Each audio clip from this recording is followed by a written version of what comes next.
with Israel. So he shall not bear with Jerusalem because of your wickedness, but the veil of the temple shall be rent, so as not to cover your shame, and ye shall be scattered as captives among the Gentile slaves, and shall be captives, right? Slaves, right? Okay, and shall be for a reproach and for a curse there. For the house which the Most High shall choose shall be called Jerusalem, as is contained in the book of Enoch the righteous. This angel is telling me there's a book called Enoch. You have authority, go in there and read that book and find out what's the book of Enoch or righteousness, the saints, What's right? The Gentiles here is still Israel. All right, those are people that wasn't woke up. Before I came into the knowledge of the truth, guess what I was calling myself? A Gentile. Even though I'm from the nation of Israel, the house of Judah. Because we were scattered as captives among them. Yes. So, of course, just like we were talking about Paul speaking Roman, you know, he spoke Greek, but his original language when Yeshua spoke the language of his forefathers, ain't it? And we need to understand that without history, there is no understanding. So for anyone to be standing on that soapbox like, no, just because you've chosen to be deceived, or maybe you don't want to believe that you've been deceived all this time without a history and you've accepted it, does that mean that you really know? You can't know who you are until you really know who you are. And if you want to claim, I'm African, okay, you claiming something that you still don't have a history on. Has your African great-great-grandparents reached out for you from a tribe? No. So what's the name of that tribe? No, you don't know what tribe you're from. You don't know nothing. You don't know the heritage of culture that you practice as the African. You don't know nothing. You're just throwing a fist up with an afro pick. Right. And you celebrating Christmas and don't even know where it comes from. We got to watch ourselves, repent, brothers and sisters. We got to repent. Return back to the ways of the Most High. Come on, Prophet. Where you at? For the house which the Most High shall choose shall be called Jerusalem, as is contained in the book of Enoch the righteous. Therefore, when I took a wife, I was 28 years old, and her name was Milcah. And she conceived and bare a son, and I called his name Gershom, for we were sojourners in our land. And I saw concerning him that he would not be in the first rank. And Kohath was born in the 35th year of my life, toward sunrise. And I saw in a vision that he was standing on high in the midst of all the congregation. Therefore I called his name Kohath, which is beginning of majesty and instruction. And she bare me a third son in the 40th year of my life. And since his mother bare him with difficulty, I called him Merari. That is my bitterness, because he also was like to die. And Jochebed, okay, that's Moses' wife, ain't it? Jochebed was born in Egypt in my 64th year, for I was renowned then in the midst of my brethren. That's I think that's Moses' wife, ain't it? Her name was Jochebed. Jochebed. And Gershom took a wife, and she bare to him Lomni and Semai, and the sons of Kohath, Hambron, Issachar, Hebron, and Oziel, and the sons of Merari, Muli, and Mouses. And in the 94th year, Amram took Jochebed, my daughter, to him to wife. And for they were born in one. So her name was Jochebed. I told you that was a lady. It didn't look like it, but so it must have just been named after him. Jochebed, my daughter, to him to wife, for they were born in one day. He and my daughter, 8 years old, was I when I went into the land of Canaan, and 18 years when I slew Shechem, and at 19 years I became priest, and at 28 years I took a wife, and at 48 I went into Egypt, and behold, my children, ye are a third generation. In my 118th year Joseph died. And now, my children, I command you, fear the Most High, your God, with your whole heart, and walk in simplicity according to all his law. And do ye also teach your children letters, that they teach them the law. The same thing we're doing now. He telling them to teach the commandments. Matter of fact, number one, what he say number one is? Fear what? What he say? Fear the Most High, our God, with our whole heart, and walk in simplicity according to all his law. And do ye also teach your children letters, that they may have understanding. Teach them the language, the culture. That they may have understanding all their life, reading unceasingly the law of the Most High. So that means you never stop. You really never stop reading it. People crack me up. I read it once. Well, for everyone that knoweth the law of the Lord shall be honored, and shall not be a stranger whithersoever he goeth. That's powerful. That's powerful.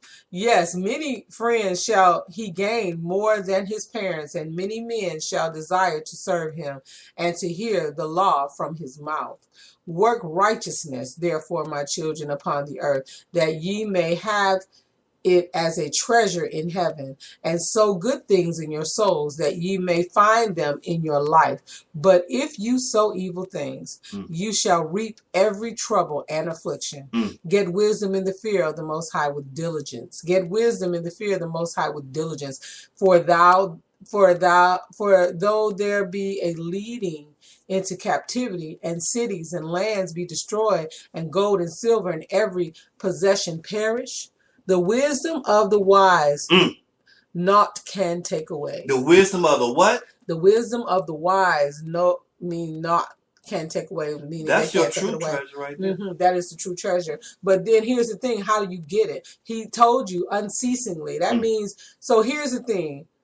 It clearly identifies, if reading unceasingly the law of the Most High is the way to obtain this treasure, and is the treasure, he's telling you to teach your children and to make sure that, because all those things are going to happen to you. The captivity is coming, the cities will be destroyed, the gold and the silver and every possession will perish, but the wisdom of the wise naught can take away. No one can take that away.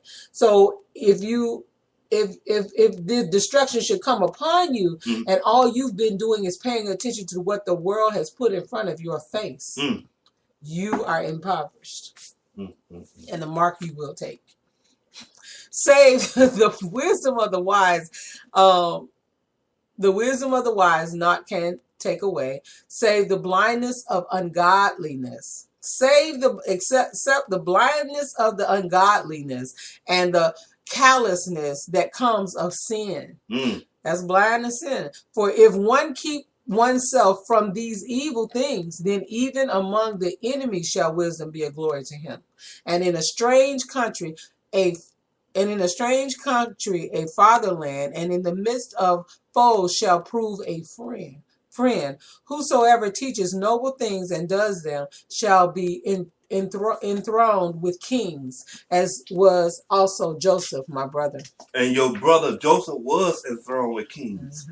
He was enthroned in the pyramid up under the name Imhotep, buried with kings. Oh, he sure was. Okay. Sure was. So the scriptures is the scriptures. Come on, prophet. I know it's a lot. You're almost there. Okay. Therefore, my children, I have learnt that at the end of the ages ye will transgress against the Most High, stretching out hands to wickedness. Stretching out hands to what? To wickedness. To wickedness. Against him, and to all the Gentiles shall ye become a scorn. Now, all over the world, people know about voodoo. Yeah. That's a scorn. And we look upon, and it's wicked. Come on. Wicked. We got movies about this and everything. For our father Israel is pure from the transgressions of the chief priests, who shall lay their hands upon the Savior of the world. For as the heaven is purer in the Lord, in the Most High's sight, than the earth, so also be ye, the lights of Israel, purer than all the Gentiles. But if you be darkened through transgressions, what should therefore will all the Gentiles do, living in blindness? If Levi is dark, what hope is it for the Gentiles? They live in the darkness. You're supposed to be a light, right? Come on. Yes, you shall bring a curse upon our race. Because the light of the law, which was given for to lighten every man, this ye desire to destroy by teaching commandments contrary to the ordinance of the Most High. Contrary to the ordinance of the Most High. If someone is teaching you something that's not in line with what I taught you, it's contrary to the Most High. And so when that's where it came from, because they chose to turn away from it. So that was a light that we held as a nation, as the 12 tribes. Prophets. And in 2 Kings, remember we read in 2 Kings that the Levites were in the land, right? Our people were the priests. They moved our people out and put their own people in and tried to set up their own priests. What happened to them? They started getting ate up by lions. Yeah. They were destroyed. Right. They was eating them There were up. strangers in the land that was that took over Jerusalem. They set their own priests in our land. And they didn't know the Most High like the Levites knew, and they started getting eat up. And so what they did is, to stop them from getting eaten up, they came and went and got the Levites. Exactly. So that they could, but see, and that's where it was a mixing. Yep. It came into some mixing that happened. Exactly. And we always run a risk of that. That's so like colonization almost. Yeah. But this time it was reverse colonization. They were trying to figure out, just like they did with this supposed wicked holiday coming up that they call Thanksgiving. When they came to our brothers, Gad, they came to them to learn how to survive in that land. Right. It's the same thing that these priests you talk about, they came because they were being eaten up. They didn't know how to survive. So they came back to us. It's every time they come back to us, they present their heathen ways, and we end up mixing. We end up mixing, turning away, which is fornication, and turning away from the Most High. So the warning goes out to us first, right? Keep my commandments. What would it say? What's the last part of that? It says, "Yea, I shall bring a curse upon our race. Yes, you shall bring a curse upon our race, because the light of the law, which was given to lighten every man, this ye desire to destroy by teaching commandments contrary to the ordinances of the Most High." Levi went off. Levi started teaching stuff that's contrary to what the Most High told him to do. The offerings of the Most High you shall rob, and from his portion shall you steal choice portions, eating them contemptuously with harlots. And out of the covetousness ye shall teach the commandments of the Most High. Wedded women shall ye pollute, and the virgins of Jerusalem shall ye defile.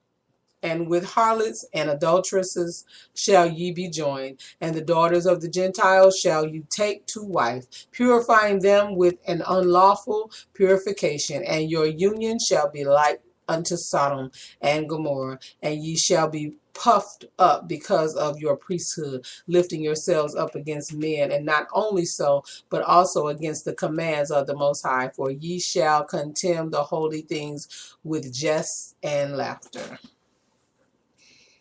Therefore, the temple which the Most High shall choose shall be laid waste through your uncleanness, and ye shall be captives throughout all nations, and ye shall be an abomination unto them, and ye shall receive reproach and everlasting shame from the righteous judgment of the Most High. Levi, where's Levi now? There's been reports about Levi. This is the only tribe that does this.